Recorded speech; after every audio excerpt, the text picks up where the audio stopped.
As I was listening to the panels this morning, and I already heard reentry come up in the topic, I know it's on the forefront of a lot of people's minds. Private sector, they want to know when the power is going to be back on and when they can get back in. And in Director Kuhn's comments this morning, he was talking about this session, referencing it, saying this session will drive you to drink.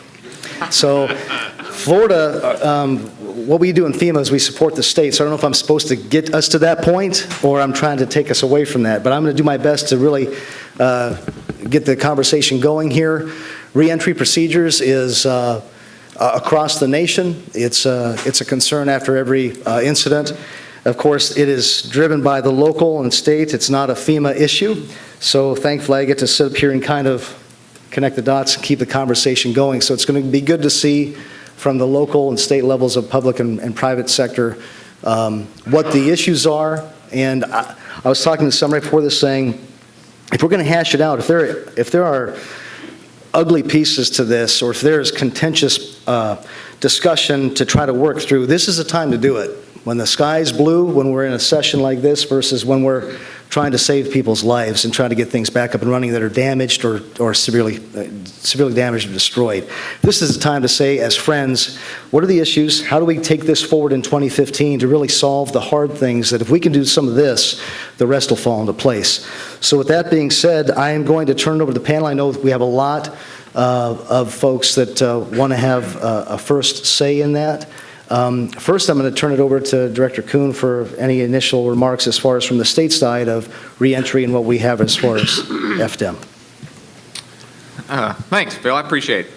You know, one of the, as I've been considering this thing, I wrote down a spectrum, and on recovery, you know, there's the kind of spectrum. The spectrum looks like this. On one piece of it, it's you go complete life safety, and you keep everybody out of an area till all the power lines are done and all the loose alligators are rounded up and all the nails are off the road and nobody can hurt themselves and everybody's wrapped in bubble wrap. And then on this end of it is it's complete economic recovery and we're going as fast as we can so everybody gets back in, you know, people were, you know, prone to all the hazards that exist out there, but they're getting things cleaned up and ready to go. We got to be somewhere in the middle there. And so really the whole conversation is where in the middle is appropriate. Neither end is probably going to work, but what's the appropriate area in the middle here that gives us the right balance of life safety and economic recovery, and how do we make sure that we're not skewed too far one way or the other, and how do we get to that point? So that's really the gist of it, is what's the right place to be there in the middle. We kind of seesaw back and forth and work on it every time, but we still haven't found the exact fulcrum there we need to be. And since we see partnership with the private sector as being key, I want to turn it over to those that are on the panel from the private sector to get your take on what you see as concerns with the current reentry process from the local and state view. Yeah, I'm Alan Patrick with Raytheon. Some years ago, Pinellas County Emergency Services provided us with a memo template for being able to at least indicate we have a reason for entering an area. That, coupled with our official Raytheon badge, is what we would show at an entry point, understanding that the officer in charge of that roadblock or, you know, that entry point is the final say in, you know, who can access that area. Coupled on top of that is we have an annual agreement, mutual assistance agreement with the power company to make one of our gated areas, chain link fenced areas, available as a staging area. So it's important that our people get in there to unlock those gates to let those guys in to stage when those out of state and out of area power companies start sending their trucks in.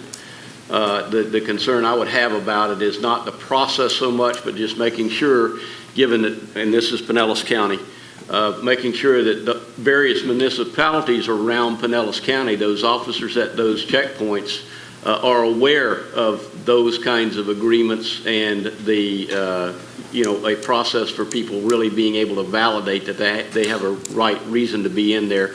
Just like we have to show our driver's license when we go back into our community, our neighborhood, to get back into there to show, yes, we are a resident, we're not a looter coming in here. To get in. So making sure that those people understand is a concern that we have. Others from the private sector. Yeah. I'll say something for So I think in terms of reentry, maybe the thing is the fear of the unknown is what drives a lot of the conversation in it, and the fact that I can get a placard and I can put it in a car, and then I've got this past experience where I was told no. And so then you throw up your hands in frustration and say, well, what do I have to do? I think that's the type of thing that, I have to be cognizant going into this, that we may not get that solution in one sweep. It's not something we can solve because the scenarios are unknown. We don't know exactly what it's going to look like or where it's going to be or how widespread it's going to be. So I think the best solution for us today is the fact that we're all in this room talking about it. And I have to believe that we're better than we were 10 years ago. We've made a lot of progress on that. Really encouraged by all the emergency managers that I'm seeing in this session, because we've got relationships now, and there's a lot more understanding that goes based on these relationships. We can reach out, we can talk to each other, we can figure out what we need to do. But I don't know. I think sometimes we always are looking for that one solution that's going to be, the fix for this, and I don't know that there is one solution that fixes it. I think you're going to have to work off relationships. Okay, that's good, Louis. And we're going to keep going around to Tom next. Speaking of the first part, I think it's getting better, and it's good to have Larry here, because we'll touch base on this in a little bit. But looking at the ESF 18, Business and Industry, virtual BEOCs, and that information sharing, we know a little bit more now than we did in the past. Even at the present, it's developing, I think, over the next few months. Hopefully that information sharing and that SA, that situation awareness, gets better. But I know that's a key concern, Tom, with Verizon. Phil, sometimes you got to ask the question, where are we trying to go? We talk about these reentry, which means that somebody's at the road, guarding the road. So what's behind it, though? I mean, if the power lines are down and they're charged up, I tell you what, I'm not going, okay? And nobody in my company is going to go if it's not safe, or if the road is flooded. No sense going in there, okay? If it's a security thing where the houses are destroyed, like with a tornado, and you don't want looters and stuff going in, okay, I get that. But what we learned from the Verizon side is we go in very well branded, so people can identify us. So if it's a placard, it's one thing. But I go in, my shirt says Verizon, my jacket, my badge, my truck, everything says Verizon. We pull up to the roadblock. Normally the cops let us through because, something, we're helping them also because they're doing communication. So I guess, I've got that benefit on my side, but, there are a lot of times we see many, many people who come up to a roadblock and just can't get in. I know down in Florida there's been talk about maybe a curfew after a hurricane. Maybe we need to keep the tourists off the road. That may help us get our job done and get through some of these areas. Okay. We have utility companies up here. Before we go this way, I'd like to get your thoughts. Yeah, my Ed DeVerona, Florida Power and Light. So what I was going to add is on two fronts, just to kind of piggyback on what Louis was talking about is, we make sure that we have the right relationships with the local county EOCs. To get that, immediately we have two things that are going on. Number one is we need to go out and assess our facilities. So our first responders, our assessors are out there immediately after the all clear of the storm, to make sure that we get that quick assessment of what's the damage like, where is it, how is it located, so that we can have crews get into the area to make repairs. And then at the same time, we have a certain number of our crews that are made available to the EOCs for downed wires, making facilities safe, assisting in clearing roads and things like that. So those are the needs of the utility companies, to make sure that immediately after the storm we can get out there and start assisting in getting the facilities be made available, so that we can go ahead and start restoration repairs. Jay, do you have anything to add to that? And just to add on to what Ed said too, it's not just about the first responders, but it's the support staff after the storm.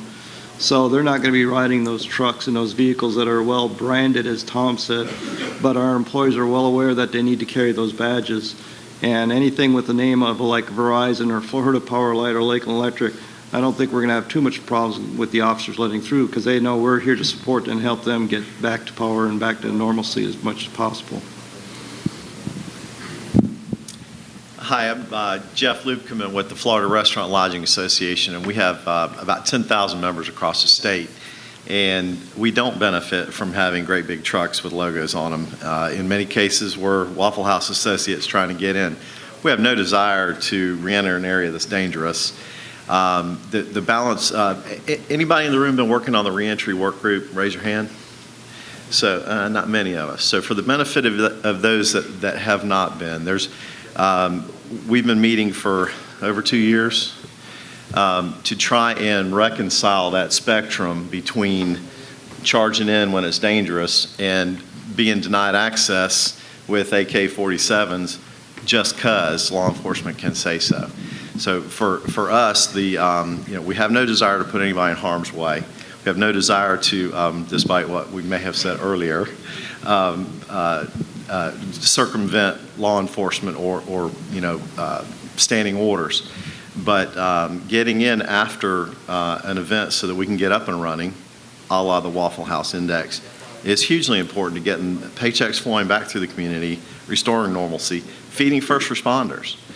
And one of the things that we have really struggled with throughout this process of the reentry work group is we're dealing with 67 constitutional officers, head law enforcement officers around the state.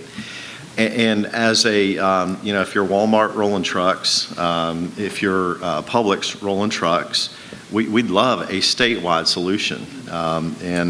How we get there on 67 different constitutional officers with 67 different opinions is certainly, that's the holy grail. But for industry's part, we don't want to be there if it's dangerous, but we also don't want to have to have 67 different ways to prove we have a right to be there so that we can get business rolling again. And I think we're going to, and Dan, I'm going to hear in a second, but after we get done with the private sector, we have some state counterparts from Illinois, Mississippi, and other areas, South Carolina, that can also share what they're doing and their issues and how they're working through it as well to kind of cross-pollinate some ideas. Dan? I'll try to be brief. I think that the challenges come, and we're hearing it at the table, but the challenges come from eliminating the duplication of effort, because from the private sector, we hear a lot as a developer of trusted communities. We hear a lot that I'm subject to A, B, C, D, all the way to Z in different areas. And I think part of the challenge of organizing that effort and finding that balance, as the director said, of life safety and security and economic vitality is all based on the role those people play and efficiently staging a critical path of different types of roles that come in at different time frames. So for example, during Superstorm Sandy, one of our customers, Atlantic County Sheriffs, basically had issues getting DPW in, Public Works. And without getting Public Works, you can't clear the streets, you can't assess the damage effectively, and it just does nothing but extend the duration of time that occurs before you can respond and recover and start to rebuild. So to reiterate, I think you have two challenges. One is eliminating the duplication of effort so that a private company can feel good about putting effort into a specific direction. And secondly, addressing the fact that different roles have different requirements and different risk levels, and all of that has to be factored into the reentry planning and execution. Larry. Yeah, and to just add to that, with the work of the reentry work group, we tried to keep the discussions kind of high level and realizing that the determination regarding reentry is primarily going to be driven by local law enforcement relative to when it's safe for any individual to reenter the impacted area. But you had some discussions about various tier levels and trying to group categories of responders to get some general buy-off by the local level relative to whether or not those was the right grouping for reentry. And we also had some discussion regarding some generally accepted ID and credentialing at the local level, trying to make sure that at least looking at it from the state of Florida perspective, that all of the counties would recognize some type of common ID so that the private sector would have some knowledge in advance relative to what would be needed in order to re-enter a particular impacted area. So, we had those broad level of discussions. We came up with some preliminary criteria for discussion purposes.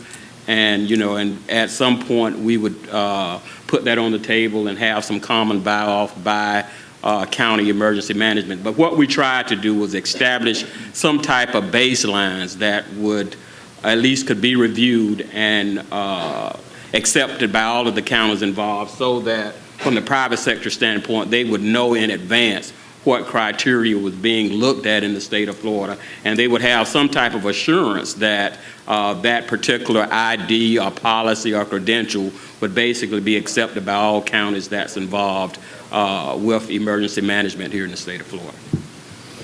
And we're going to have Jim and all that. So Jim, he's our, well, introduce yourself to kind of give the background of it, because then I want to make sure we get Disney and also to Waffle House, then kind of hit the private sector coordinators. But go ahead, Jim. Okay, thanks, Phil. And to Dan and Larry's point, so I'm going to talk a little bit about what the National Sheriff's Association and a working group up there and Mississippi have done. So there's been a lot of work after Katrina, in fact. We're talking about New Orleans, by the Sheriff's Association to create a common standard by which we could enable access through law enforcement. And something I want to make clear, because we kind of talked about this, law enforcement has nothing to do with deciding who gets in.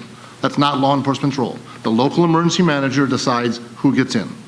All law enforcement does is enforce that. So that sometimes gets to be a misnomer because we get blamed for having the guns, but that's not really the role we play. We just are there to do it. So we created a standard. It's been publicized up at Office of Infrastructure Protection by DHS, and it's still an evolving process. I've seen your document, the draft one, right in line. Texas has something very similar. We now have Alabama, Mississippi, and Louisiana on the same framework, which is something common that we can all use. The goal is that, as Larry says, one ID from a private sector person can get you somewhere else. And the issue really is, I think everyone recognizes, during an event, 50 to 80% of the people who are going to interact don't know each other. Because from a law enforcement, from emergency management, we augment heavily because no one's staffed. And so people in the community don't know the community. They don't even know the landscape. And the private sector, as we talked about Waffle House, brings in a lot of external people. Every big company does. And so how do those people get in an efficient manner? No emergency manager wants to stop them. No law enforcement wants to stop them. It brings the community back because we are the community. And so our goal has been to kind of put together a process that enables that. And it's a hard problem. To the director's point, there's a balance. But the local emergency manager we found is the best person to make that balance. And so the kind of framework we put together in Mississippi allows the local emergency manager to control entry in their community. It provides statewide policies and rules so that people can move throughout the state, move into the state, and more importantly, move through the state. Because Mississippi often transits, and something Mike and I talk a lot about is Mississippi's not great at everything, many things. But we're top 10 in disasters, right? We are always the top 10 in every category in disasters, so we are very experienced in how to react to them, we think, and we're able to keep the businesses up and running. And so today we have more than 2,000 organizations, public, private, government, law enforcement, in our system in Louisiana and Mississippi, using it on at least a monthly basis to recover, hopefully faster. And to the director's point, we don't have a lot of empirical data, we just have a good feeling about it. But we think we've made an approach, and we're hoping that more states will adopt it, and more companies that can help provide this service will go nationally, so we can have one way to look at it all together. So I hope that answers. I want to hit our private sector partners. So we'll go to Scott next at Disney. We use pixie dust to get everybody back. No problem. You don't have to talk to the cops when you fly over. No, we do the same thing. Credentialing, we have a form that we get from Orange County, our Disney IDs, to come back in. We'll send a representative to the Orange County EOC to sit in the EOC throughout the storm.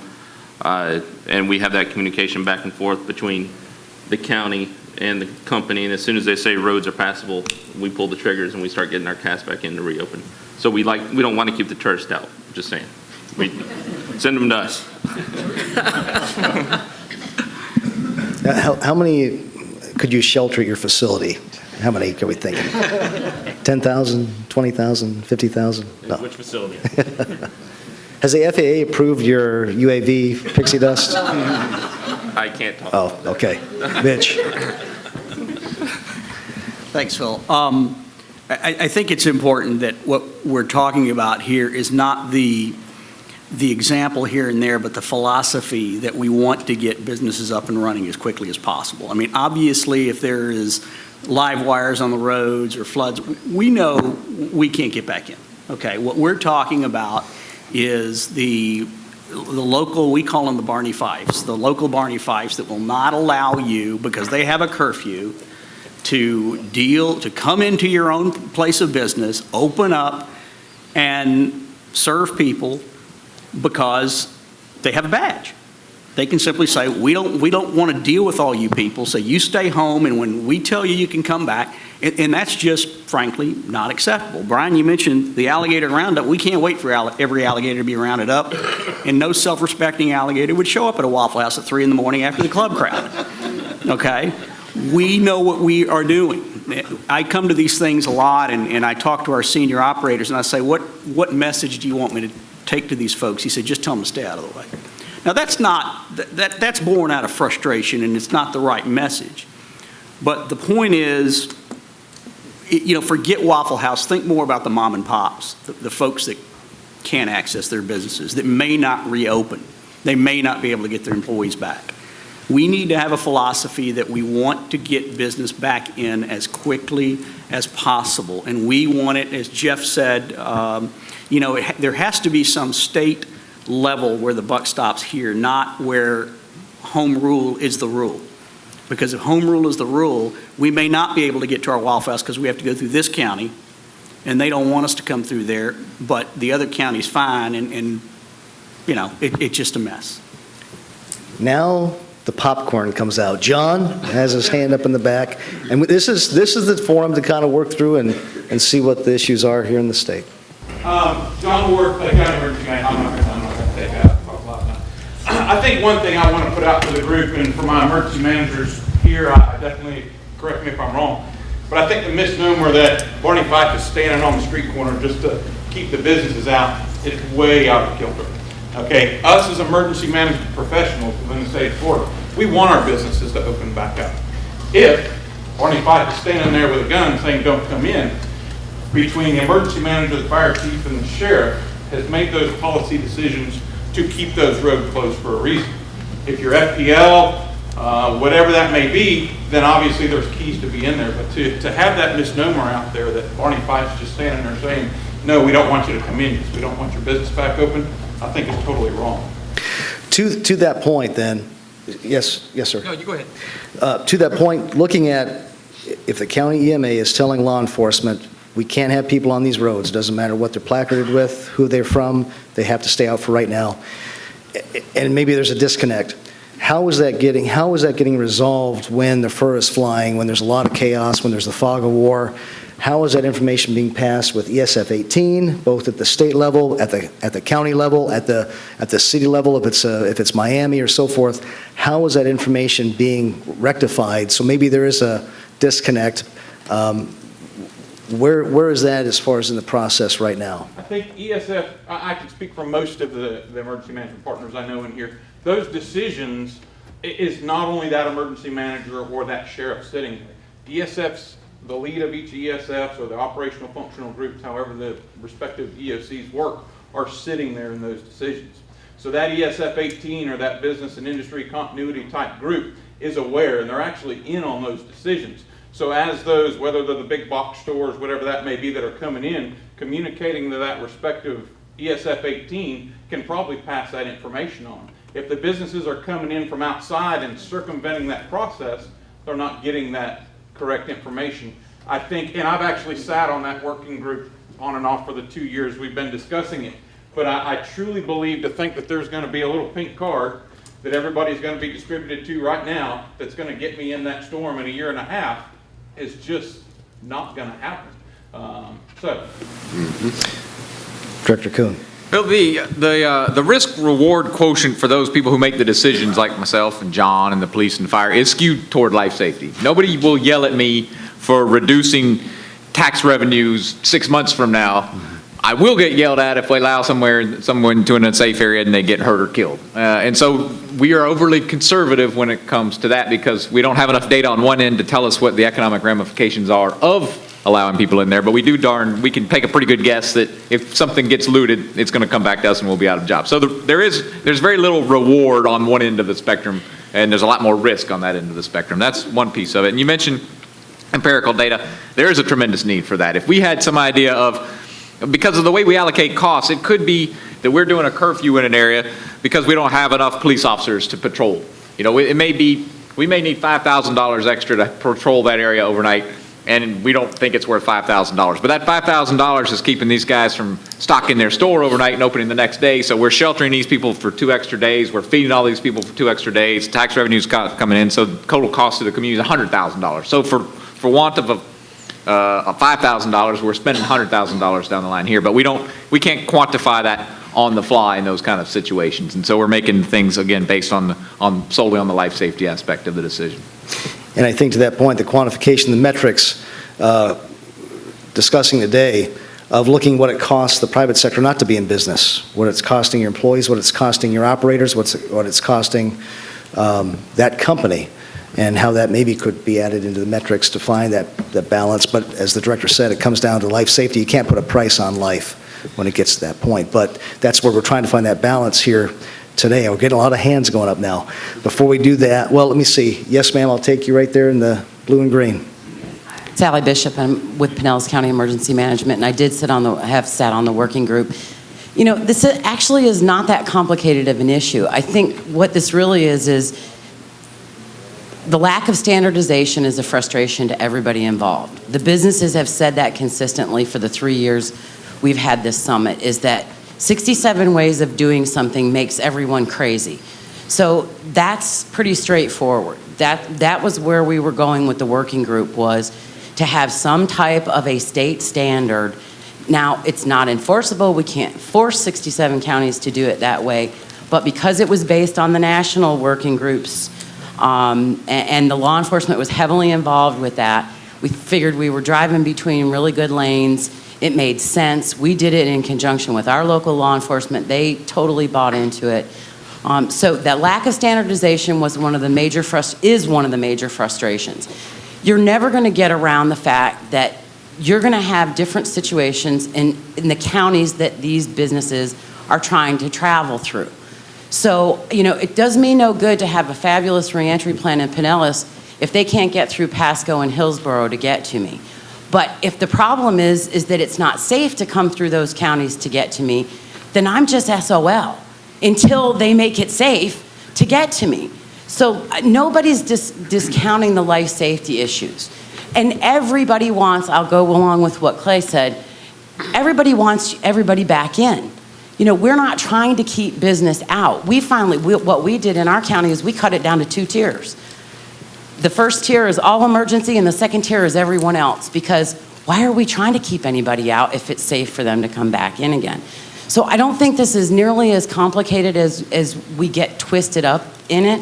I also agree, I don't believe we're ever going to have one badge that's a statewide badge that's kept current, which is why I like the national standard, and we also mimic that, which was to say, look, if you've got, you know, what we've done in Pinellas, if you've got a driver's license that matches your business ID and some other thing that says I'm, you know, part of my company's first crew in to go do assessment, so on and so forth, there's 3 sets of things to validate that you have a reason to be there, and it just is not that complicated. I think we make it harder than it is. From the county perspective, to chime in from the panel, I think the biggest thing that we're forgetting about, can you hear me? Okay. The biggest thing I think we talked about this, I've heard this from our big businesses. I'm Steve Detwiller of Miami-Dade County, over and over again, but I think the biggest thing is the preparedness. I think for the smaller and the medium-sized businesses, this is not a priority. It is hard enough to get their attention on this issue, and we bring it before the Chamber of Commerce, we bring it before the different networking organizations, the associations, and it's just not a priority for them. And I think really what it comes down to, and I disagree a little bit about, you know, like we're not letting people in. In Miami-Dade County, the economy is a big deal for us. We're going to get open as quickly as we can to kind of mirror Director Kuhn's statements. The only reason we're keeping people off the roads is the life safety issue. We have to make sure it's safe before they get in. But I think the real issue, the big businesses get it, they understand it in terms of credentialing, but I think the smaller and medium-sized businesses, that's where we really need to do it. And I hate to say this, but we haven't had an event in 6 years or more, And that's one of the reasons why that it's not a priority right now. Thank you. Are there any other members of the private sector that have not spoken yet at the table that would like to add their comments? I want to turn next to our state counterparts from other states. We'll start with Scott from South Carolina, then we'll just kind of work our way back around the table. Well, I'm learning all about home rule, but I will default to the emergency managers at the county level, because I think expectation management, how fast do you want to get in to do business compared to the risk that the counties are trying to mitigate in terms of, as the director said, the most conservative approach. And based on their manning and their capability at the time, it may not be that you're going to open the Waffle House in the first 24 hours or the next 48 hours or 72 hours. Maybe at 96 hours, perhaps. But that's based on resources that are going out there and doing that, that reconnaissance, if you will, scouting with the utilities to say it is safe to come back in. I think that's where we're trying to balance the risk in that conservative approach is how many people can I put at the task safely to get those areas open back up. And so maybe it's not so much about entry, maybe it's just about expectation management communicated through ESF 18 and being a part of that strategy. And I'll speak for Persia Hurley Payne, who's my counterpart in North Carolina. I mean, they have a statute, of course, with their Emergency Management Act, but it's centrally managed. So in North Carolina, businesses register centrally, and then it's decentralized at the execution down at the county level. But that connection and that relationship and that communication is open at the state level to go directly to guys like you and say it is or isn't safe before you launch across, the hold short line, if you will, prior to going into that county with your aid package for the Waffle House industry. So I think if we could have an understanding what expectation the private sector has in reopening and what they're, I'm sure for a Waffle House in 96 hours you could absorb those kind of costs at that level. But well, we can absorb those kind of costs. The problem is that our associates who are hourly wage earners cannot absorb those kind of delays. Right. That's really the problem. They live paycheck to paycheck. We operate on tip credits, okay? So we pay them a small minimum wage, and they make it up the balance with their tips. And these people are living on the edge, and if it takes a government 96 hours to let us back in there, that's a problem. Well, I'd also offer that perhaps they were moved to a shelter. Well, and so they've got to get back to the question. residents, figure out what's going on there too. So I would just say it's not insurmountable, as the counties have already identified. It's just what's the expectation and time balance with the risk that we're willing to accept. So. Thank you, Scott. I'm going to turn up here to Edie from Illinois, is down here. Hi, thank you. I work with the public-private partnerships in Illinois through the Illinois Emergency Management Agency. So I have the opportunity to negotiate as I hear both sides. And I'm pulled in both directions. We are lucky enough that at our State Emergency Operations Center, we have the liaisons. Right across the hall is where our Business Emergency Operations Center is co-located. Sometimes companies will be there in a physical status, and other times we'll deal with them virtually. But a couple of points I would like to make to you, and some of the experiences we have had are, for utilities in Illinois, they share with us ahead of time, particularly a couple of the two major ones there, when they're pre-staging. Oftentimes they're well on the scene before local, county, state emergency management would be there. What they're requesting or needing help with us is trying to get their additional third-party folks in, that it's not that easy with just having that obvious identification. Those folks may be someone that's on a list that don't have something that is as identifiable to any sort of, level of government or law enforcement. So it is a case-by-case basis at the state level. I don't want to say that the city of Chicago does have a credentialing policy during disasters, that they have the private sector come in and deal with the situation. There's some other counties multiple counties and single counties that do credentialing at their level. But at the state level, we started with the public sector, particularly the first responders with credentials. And after the costs associated with it and some of the issues that arose even within the public safety side, it became a moot point that was no longer cost effective to do. So it didn't even reach the point of bringing in the private sector for credentialing. But it may not seem to you realistic, but what we do is we address these when it reaches a state level, whether it comes up from the local or county jurisdictions or whether it comes from the private sector. We address those issues on a case-by-case, issue-by-issue. I will go from the BEOC into our State Emergency Operations Center or vice versa to deal with law enforcement to see what we can do to help get in a communication company that though they're identified and they have the proper identification with vehicle and with ID cards, they're not being allowed in because they're being told we're not allowing anyone in at this point in time. Yet that same jurisdiction is saying 911 communications is down and we can't, and we need assistance. So there is, I mean, it's chaotic and there's miscommunication. So I feel like it's not the most sophisticated way, but we triage it on a one-by-one basis. And that means sometimes the director is reaching out to the governor's office.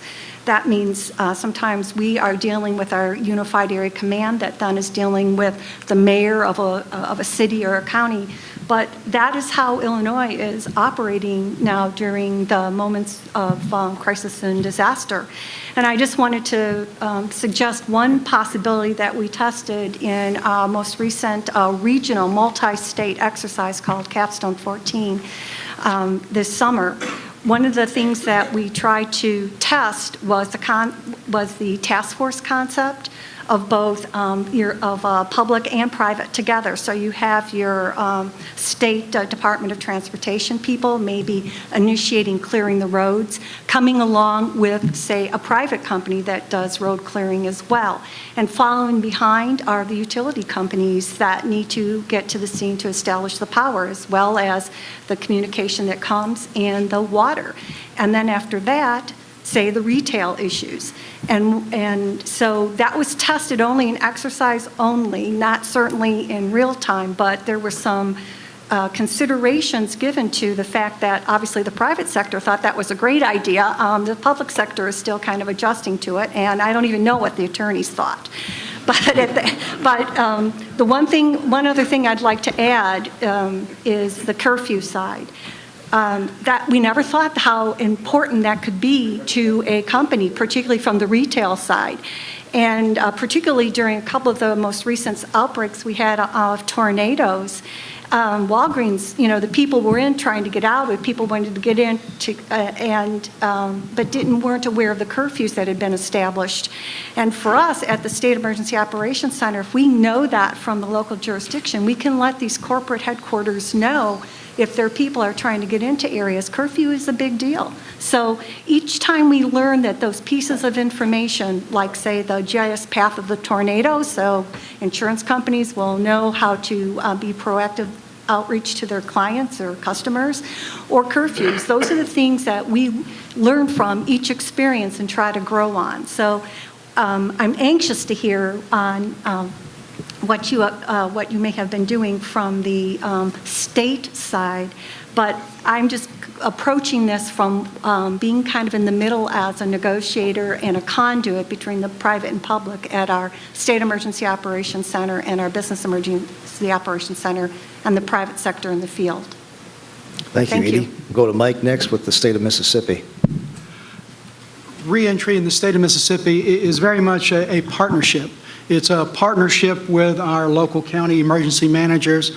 It's a partnership. I'm with the Mississippi Emergency Management Agency, but it's also a partnership with law enforcement, with our state police, and with our sheriff's associations and municipal police. As we view this, it's a matter of, from the local perspective, if there's and when there's a disaster, we have our share too.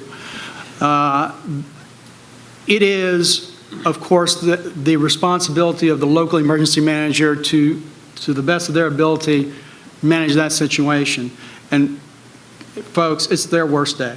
It is horrendous. And as they go through their ESF 18 drills and start hearing from the business community, they would like to have anyone in that could come in. But it really comes down to a matter of priority. Their first priority is being able to have those contractors that'll bring those essential services back online. That's why we have a tiered reentry program. And one of the challenges we had post-Katrina was not only that you have various law enforcement local, but you could have a Tennessee state trooper sitting on a railroad track and not have a clue as to who's supposed to be where. So having a common credential to be able to allow those critical components, be it food service, be it an electrician, to be able to go wire a bridge because it no longer works and you need to get other traffic through, that becomes extraordinarily critical. And when you do talk about credentialing and trying to bring it statewide, we were talking about 82 different jurisdictions. And that didn't happen overnight. It's only this year that all 82 jurisdictions signed on. How many year process was that, Jim? 3 years? So it's not something that happens overnight. What you have to do is that local emergency manager needs to come to the understanding that this is not something that is going to further complicate their life. In actuality, it helps simplify some of the issues that they will face in that emergency management situation. What it does is it gives them a quantity of people and a number of skill sets that are actually assets to him in that emergency. If the local emergency management has been engaged and is a part of that credentialing system, they know that when those medical staff are coming back as a part of that tiered reentry system, they know when the components that will allow for the general population to return are, think of it this way. If you don't have grocery stores, gas stations, restaurants, and pharmacies open, to some degree, the general population can't return and people can't go back to work. So it becomes the component that jump-starts your economy as to when and how you time that reentry.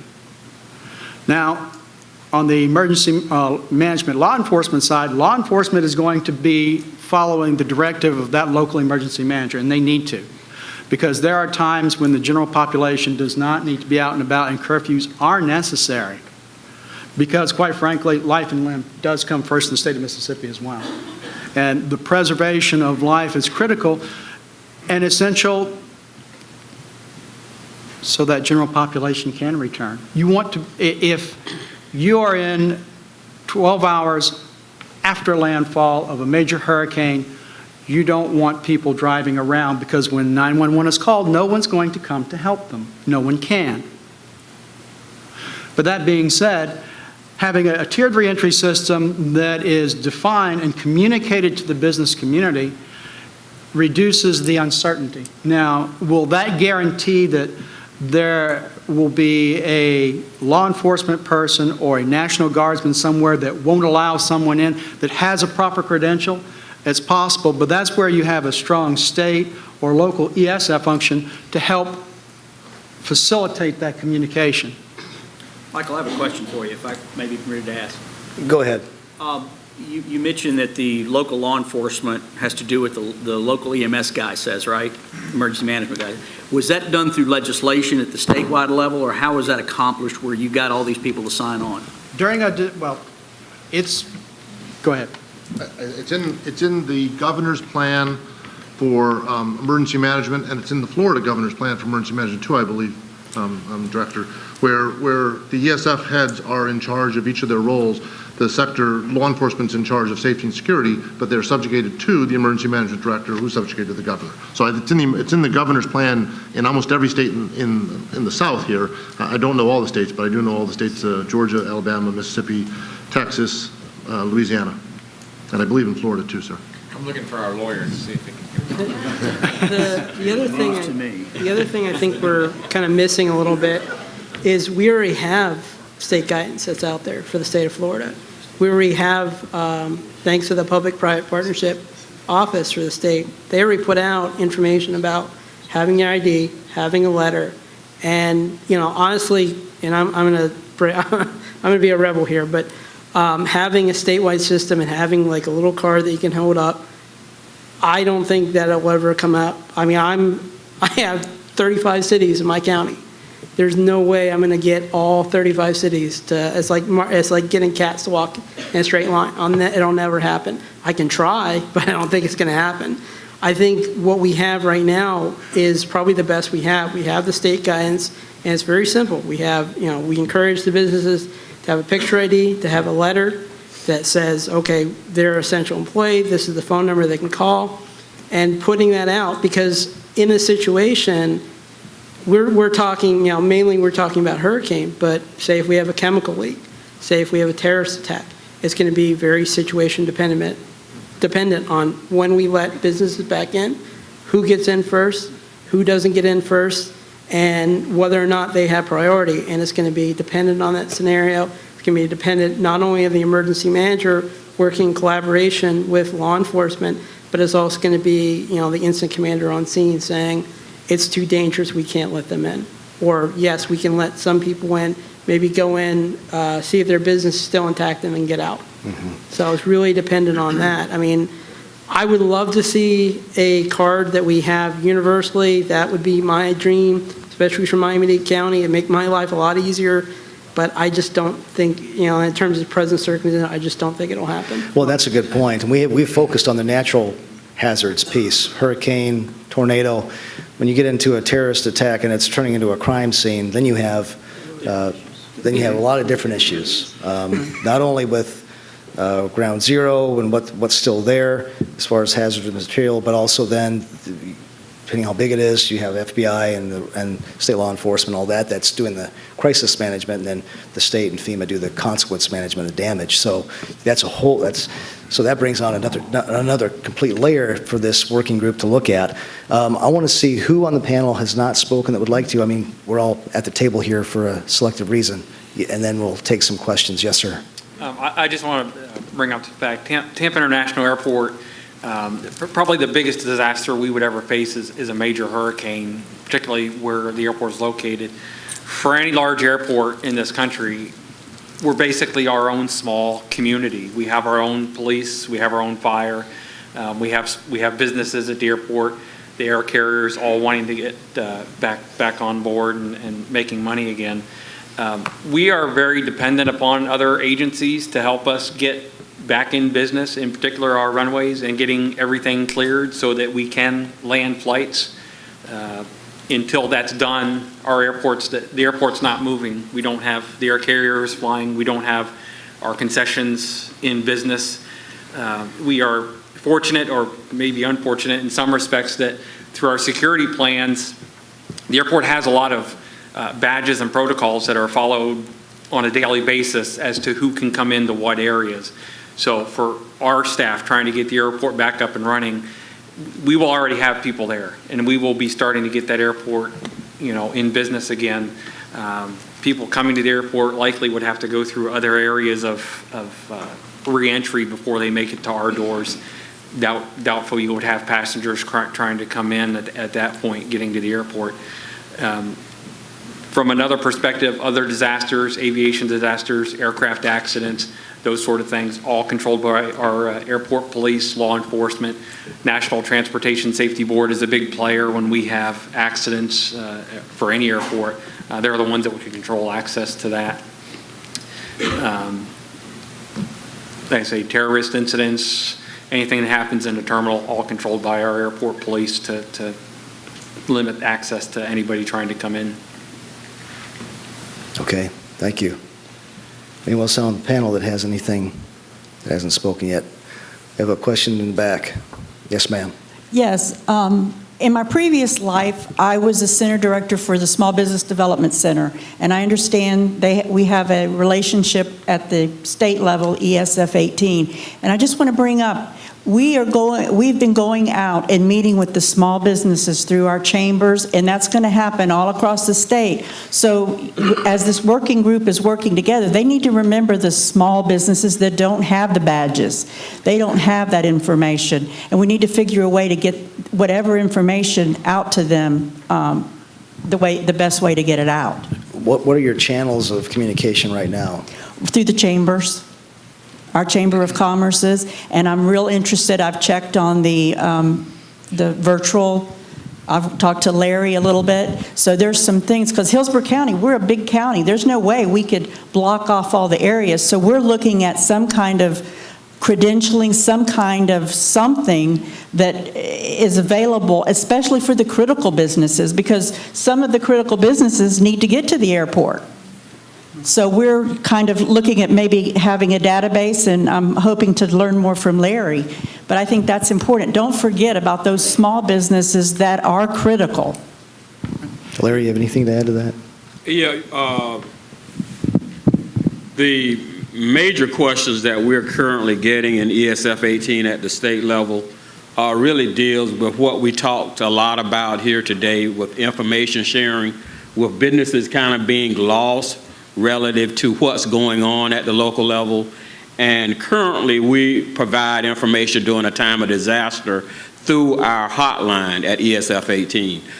What we are looking at as we move more towards implementing information sharing through the Virtual Emergency Operations Center is basically putting that information online so at least a business will know ahead of time. You know, as been stated here earlier, we're probably not going to get a set of circumstances that go across all 67 counties, but at least knowing what the status is and knowing what that county requirement may be and sharing that with businesses in advance, I think will do a lot relative to that business understanding what the operational environment may be when they go from county to county.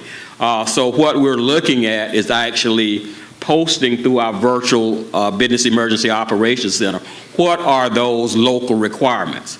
So at least any business will be able to go to the website and know what the requirements are, know what the counties are requesting. The second thing is actually putting out during a time of event what the status, whether or not businesses are allowed to go into the impacted area. And tying that into some type of GIS component so that you can easily look on a map of the state of Florida from county to county and actually know whether green, yes, businesses are allowed to go in, red, they're not. So you can look from a statewide perspective and know whether or not you can deploy a truck that maybe need to service a particular region. You'll know whether or not you're going to experience a problem on that truck route, or whether or not you basically got clear sailing so that you'll know whether or not you're going to deploy your resources or when would be an appropriate time to deploy your resources. So we're looking more at information sharing, giving the businesses at least a broader view relative to what positions the counties have taken in regards to their requirements, and also in regards to their open and closed status and whether or not businesses are allowed to re-enter. Thank you, Larry. And Dan, you have one, and then we'll have time for just two more questions in the back, and we'll wrap it up. If I may, I'll try to be quick. I think I speak to the last two, well, question and answer. One, I think it's vital that all businesses of all size be able to participate in these things. And you have these two diametrically opposed equations where, you know, people want to get in, and law enforcement and emergency management has a duty not just to safety, but to safety, security, and integrity. And those are three different aspects of risk that we're really trying to address here. And I might be dropping a bomb here, but I don't think that the core component is credentialing. The core component is each of the individual businesses and the people that work for them complying with those safety, security, integrity, risk management best practices, okay? So what I think it ultimately needs to be there, and it may credentialing may be part of it, but I'm not a fan of placarding and flash and pass programs because they're more vulnerability than they are protection. What we really need to be able to do, to speak to this gentleman's point, is establish criteria of safety, security, integrity. What does that mean? And then clearly communicate in different sectors what may be affecting that particular location at that moment in time. And being able to use for any business's purposes, allow those organizations to demonstrate compliance, which is, I think, really the equation is compliance with those risk management best practices, and be able to demonstrate it at their local organization level, but provide the tool to law enforcement, which may be off my driver's license, may be off a credential, to authenticate my compliance at that moment. Because we're putting officers, I too sit with the national sheriffs, I sit on their technology committee with the sheriffs. I'm familiar with the Pegasus program that Jim represents. But what I think needs to happen is some interoperability, because there'll never be one program.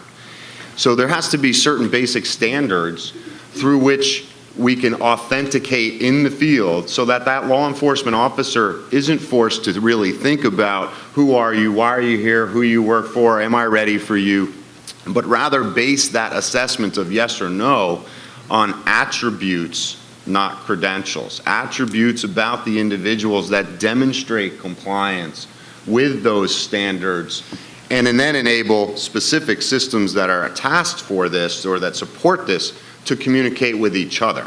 If I'm coming from New Jersey, from New York, where I run a community of 100,000 workers, to come help down in Katrina like we did, Jim's system needs to be able to authenticate with my system that I'm not in his system, but I'm in my system. And that's just simply some standards where companies like ours agree to share information.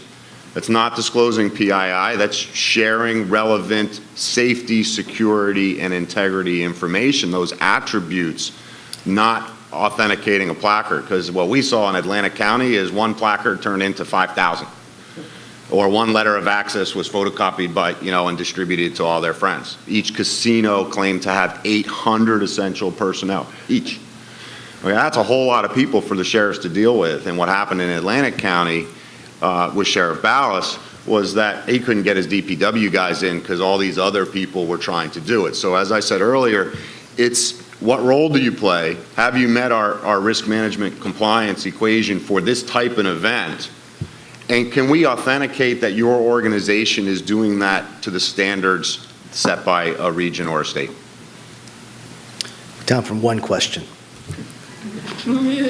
Sorry. That's all right. Good points.